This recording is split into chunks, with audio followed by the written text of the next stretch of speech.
ఈవీఎంల మీద కొన్ని ఆరోపణలు వస్తూ ఉన్నాయి. అది మాత్రం వాస్తవమే బాబు, అది నిజం, యథార్థం.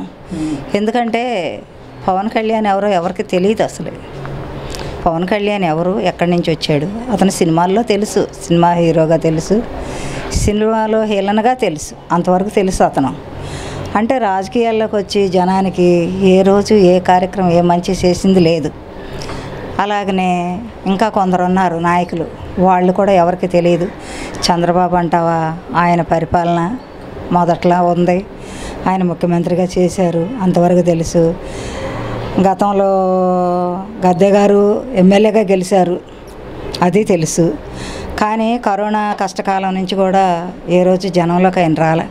కానీ అవినేష్ బాబు గారు మాత్రం కాలుకు బలపం కట్టుకొని ఎండనక వాననక ఎర్ర టెండలు మండు టెండలు ప్రతి ఒక్క గడప గడప కార్యక్రమం చేశాడు. కొంతమందికి జగన్ గారి అయ్యంలోనే, కొంతమందికి ఏదో కారణంగా బాబు మాకు పెన్షన్లు రాలేదంటే, కానీ అవినేష్ బాబు గారే వాళ్ళకి సొంతంగా ఆయన సొంత ప్రాపర్టీ వాళ్ళకి పెన్షన్లు కూడా ఇచ్చాడు. కరోనా కష్టకాలంలో రామరెడ్డి కానీ మరి అవినేష్ బాబు గారు కానీ కష్టపడి పనిచేశారు. వాళ్ళు ఎంతో కష్టపడి పార్టీకి పనిచేసాం. మేము వేసిన ఓట్లు కూడా మా లేవు, కానీ ఓట్లు ఏమైనాయి అనేది వాళ్ళ దానికే వదిలేద్దాం.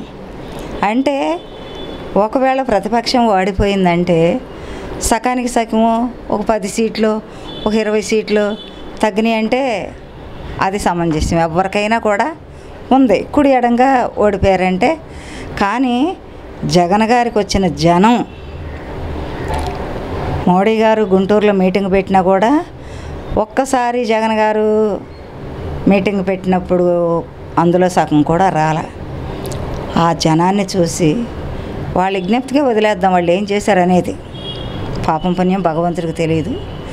కానీ ఎంత మెజార్టీలు అంటే అసలు ఇక దాన్ని ఇంత చిన్నపిల్లల్ని అడిగినా కూడా పక్కపక్క నవ్వుతున్నారు.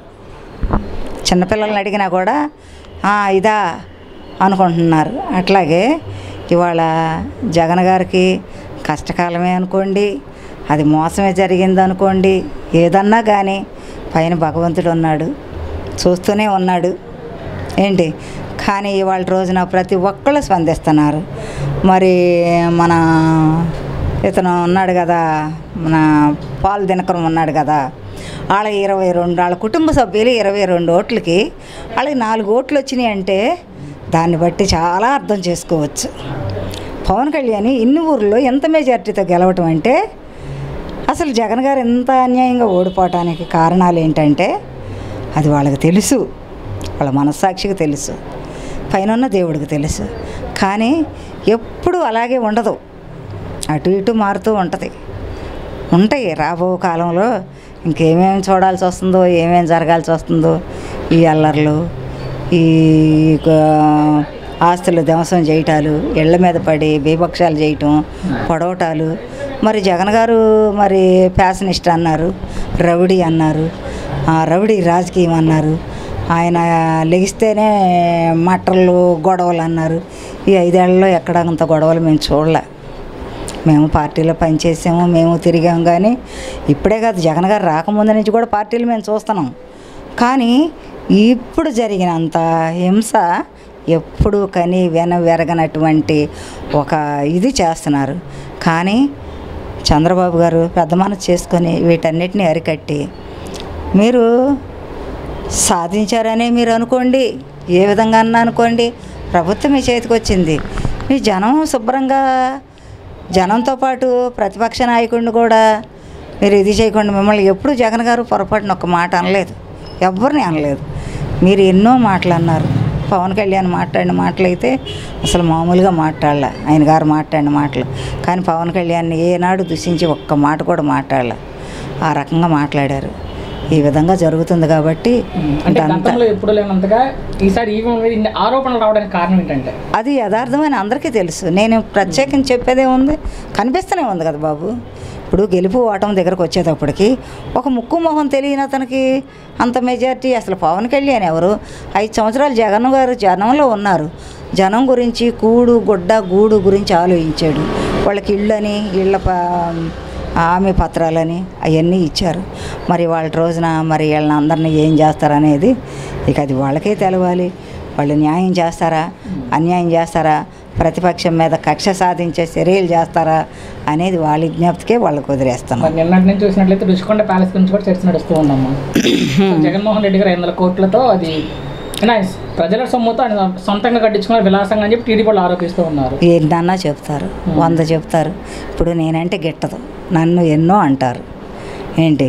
కాకపోతే ఏంటంటే జగన్ గారు గెలుస్తారనే ఒక ఉద్దేశంతో ఎవరైనా ఏదన్నా మాట్లాడినా వాళ్ళని కూడా ఇది చేయడానికి కూడా సిద్ధంగానే ఉన్నారు జనం. అంటే వైసీపీ వాళ్ళు ఏం చెప్తున్నారంటే పార్టీ నుంచి అది ప్రభుత్వానికి సంబంధించింది, అందుకే జనం సొమ్ముతో కట్టించని వాళ్ళు చెప్తున్నారు.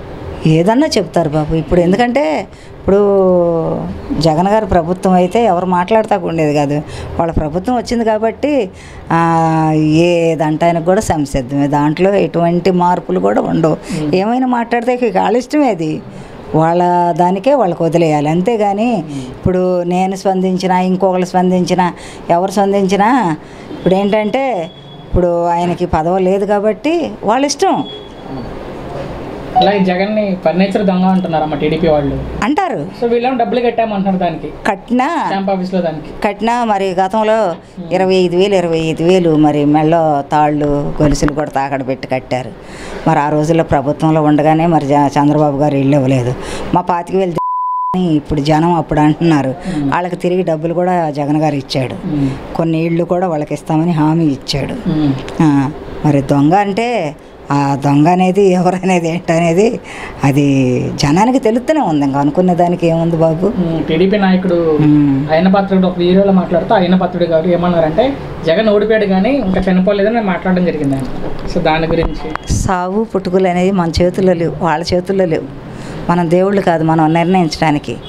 కానీ ఒక మీటింగ్లో చంద్రబాబు గారు అన్నారు, అది అందరూ వింటుండగానే ఏమన్నారో తెలుసా, ఆ దున్నపోతున్న రాళ్ళతో కొట్టండి చంపేయండి అన్నాడు. చంపేయాల ఆలోచన మీకు వచ్చింది కాబట్టి అది దేవుడు అది ఎప్పుడు ఎలా రాసి పెట్టిందనేది అది దేవుని చేతిలో ఉంది. నీ చేతిలో నా చేతిలో లేదు. నాకు చంపేయాలని ఉంది, చంపేయగలనా నేను? లేదు.